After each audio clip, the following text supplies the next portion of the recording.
વડોદરામાં કોંગ્રેસ સાંસદ કુલદીપ ઇન્દોરાનું મોટું નિવેદન સામે આવ્યું। સિંધુ નદીનું પાણી રોકવા મુદ્દે સાંસદનું વિવાદાસ્પદ નિવેદન। સરકારે સિંધુ નદીનું પાણી રોકવાનો નિર્ણય ઉતાવળે લીધો છે।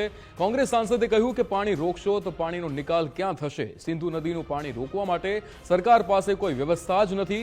કેમ હજી સુધી પાણી રોકવા માટે ડેમની વ્યવસ્થા નથી કરવામાં આવી તે સવાલ કર્યો।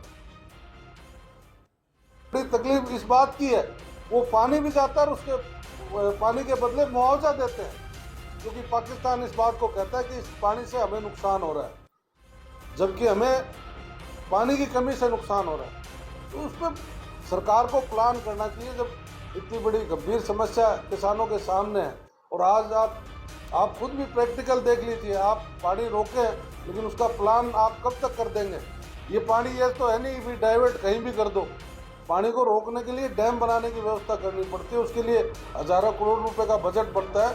उसमें भी पूरा देश अपना मदद करने के लिए तैयार हो सकता है अगर इनके पास आर्थिक स्थिति की कमी हो।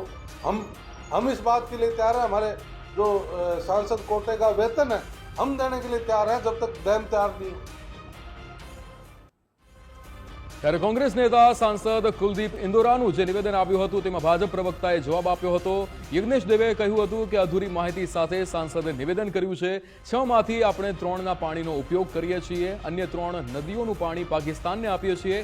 કોંગ્રેસ નેતાઓ અધૂરી માહિતી સાથે બફાટ કરે છે તેવું નિવેદન યજ્ઞેશ દેવે આપ્યું।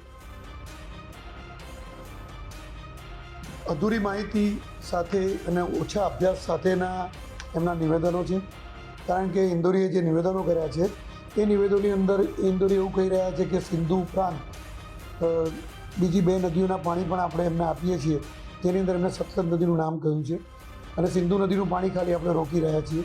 મારે ઇન્દોરીને એટલું જ કહેવું કે ટોટલ 6 નદીઓ છે।